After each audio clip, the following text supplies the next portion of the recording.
eeyyamu maaliif fakkeessitan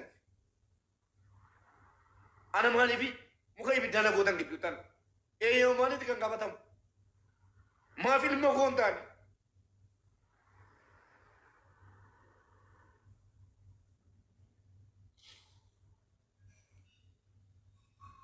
moo akkana jedhe mubaarak akkana jedhe jettanii fudhatanii olii gad deemuuf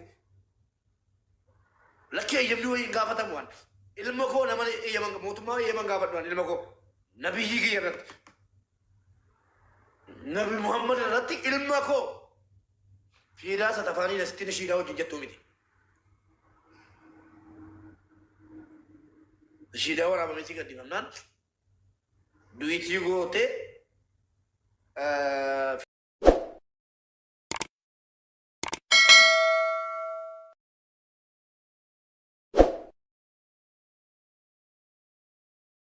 ما وانجينا كيساني غير بعد نبادا جدي إسيني أيامه دين تامنتي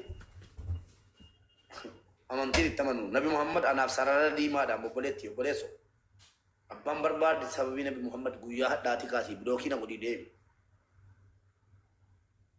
بجيسه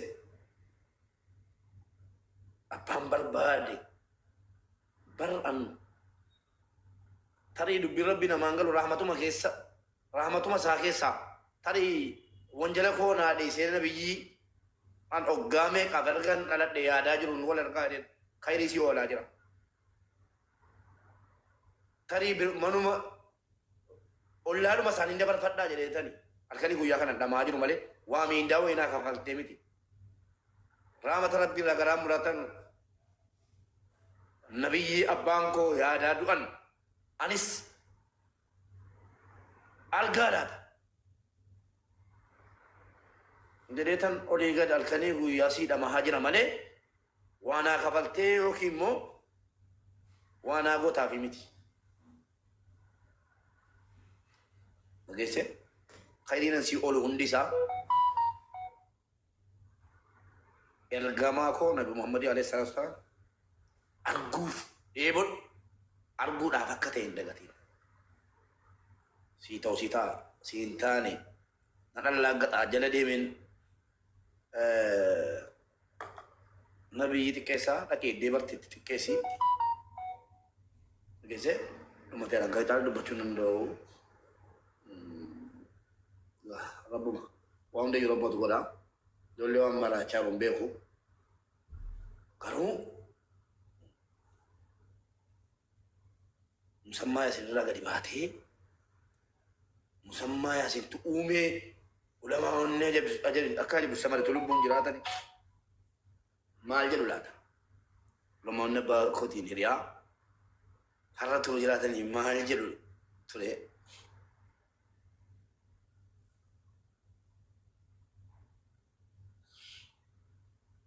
rogari kabanda wana dubat dun kabu sedangkan rabiti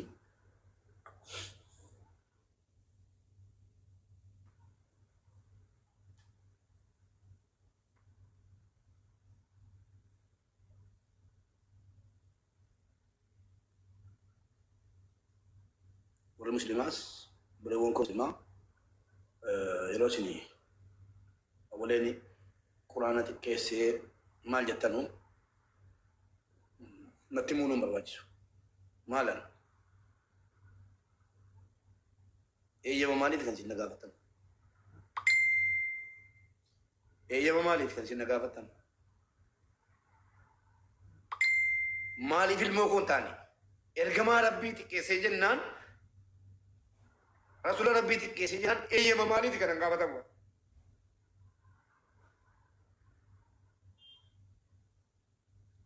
Qur'aan Rabbi tikese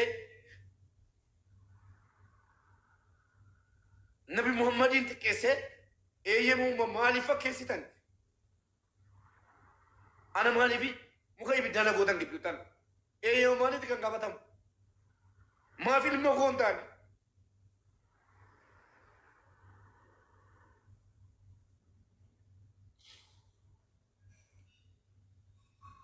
moo akkana jedhe mubaarak akkana jedhe jettanii fudhatanii olii gad deemuuf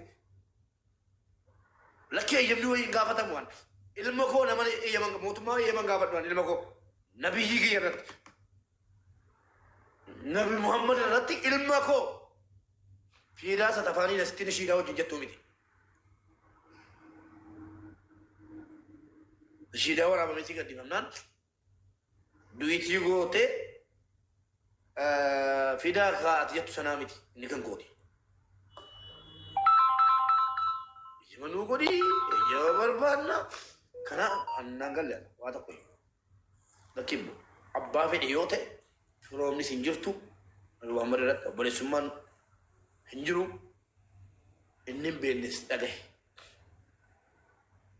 dhageesse abbaa barbaadde ta'i bakka barbaadde kottu wanni biyya duniyaa kanarraa guutuun nattaa firoomdoo hin jiru nabiyyi koo irratti.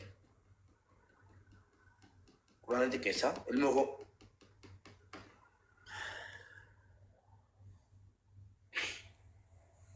Ani isin sanad dibe. Sini wan dibe nani hori gadi bidani wara ka boleh seke gorsi ta boleh seke tinteta boleh seke akam boleh seke kan takam kiti udan no tani jamana ka betul. Nimmo musamma yasin rabbil rahmat sahaba gono. Arraka ilmaan isaa diiniidhaan barsiifannetti diiniidhaan guddifannetti ajaa'iba namoonni naannoo gaafatanii ajaa'iba siin jedhu.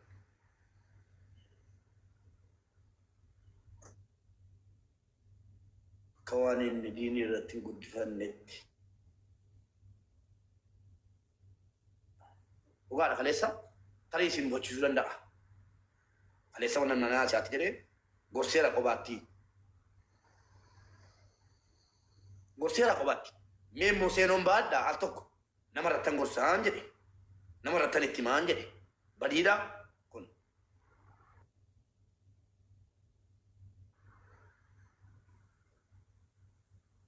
Gorsiteettaa jennaan eeyyee gorseera gara kootiin al tokko immoo nama irrattan gorsuu barbaadame mee ol galchaa maaliif obbolaa qaba. Hangafoota kootu jiru. Obboleettii kootu jirti.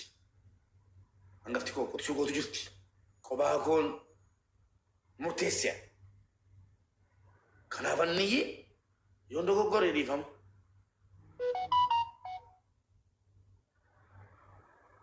Nama raraadhaaf yookiin seenaadhaaf osoo hin taane kan na seena'u rasuula kaleessa diina islaamiif jecha miilli isaanii dhiigee kuffaaraan dhahamanii fiiksifamanii waa meeqa ta'an xaa'ifiin keessatti yoon hin argines kanan seenaa dhaga'e hadiisa baradhee arge sanatu na guba malee an dhageesse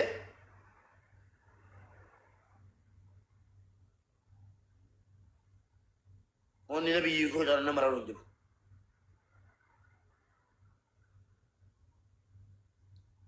Kaleessa sontan dubbadhe gorsiteettaa jedhame irrattanii qobaatti gorseera. Mee amma immoo nama irrattan gorsa tarii rabbi qajeelcha laata jedheetani. Mee amma immoo ol naa galchaati nama irrattan gorsaan jedhe.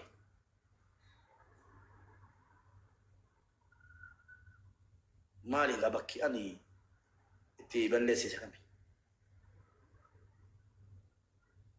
Nama irrattan gorsa jechuun yoo badiidha ta'e baay'ee balleessaadha. Saahibi dadhalte. Nabiyyi koo naan caalu jedheen kenne malee attuu nama dhuunfaa ta'een kennu maal. Osoo nama dhuunfaa taateen kennu dabarsee obboleessa koo waan fedhe yoo ta'e iyyuu amantii fedhetti yoo seene iyyuu kana godhe yoo jedhame garuu nabi Muhammadin tuqe amantii jijjiirrachuu isaatiin miti. Bartanitu garuu amantii jijjiirrachuu isaatiin miti. Kana murteessaa itti godhadha. Sini galee nabi Muhammadin xiqqeessee quraana qabatee waan dubbatamuu hin qabne quraana xiqqeessee jennaanan dabarsee kenne gizee dhibban kennaa warra jalalee kenniteettu bagan kenne si galee sitti maan jira sittuu himaan jira nabi Muhammadin hin feetu taanaan nabi Muhammad irratti holola geggeessite taanaan bilookiin mana kana keessaa xaragamtee dhufta obboleesso nattaa jomta malee sitti naa jom hin dhufinin siin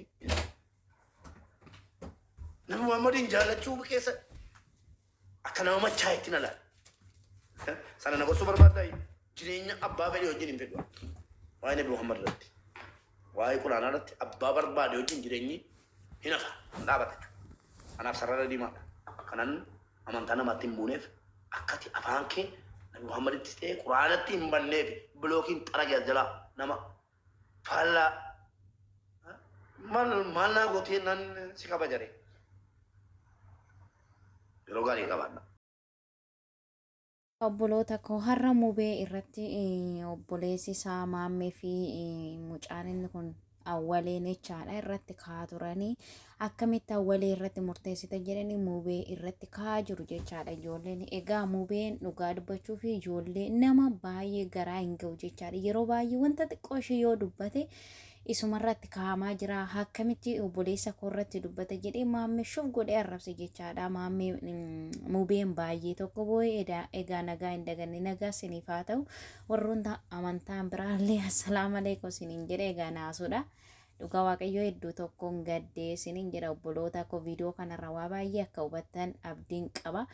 Egaa maammeenis hundi isaaniiyyuu amantaa isaanii musliima jechaadha. Musliima garuu wanti ta'aa jiru baay'ee nama eenyu sodaachisa jechaadha. Kalee galgalaa mubeen mucayyoo warra hamaaraa biratti obboleessa kee miti jennaan eeyyeen obboleessuma kooti jedhee dubbatee isaan immoo maammeen immoo sin ajjeesa jedheen jechaadha mubeedhani na akkamitti akkasitti deemtee amma barbaaddeeyyuu yoo obboleessa kee taarii qabaatte akkamitti hidhatte warra hamaaratti himta jedhaniit irratti ka'aa jiru jechaadha.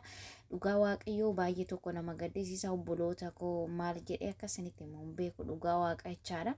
Waan nagaa habuusu egaa dhugaa waaqayyoo awwaleenis dubbii qaba isayyuu kan biyya wal ficcisiisaa jiru jechaadha. Amantii fidee dhufee amantii walitti buusaa jiru isaa jechaadha. Mubeen immoo amma ijoollee musliimaallee obboleessa kee jedhanii tarraabsu ijoolleen kiristaanaallee akkamitti obboleessa kee irratti akkas murteessite jedhanii bakka gidduutti gubate jechaadha. Wanti na gaddisiisa odoo abbaan koo kana jiraate argee maal jedha laata minaamina jedhee bu'a jechaadha. Mubeen dhugaa waaqayyoo iddoo tokko nama gaddisiisa waaqayyo nagaa buusuudha obboloota koo.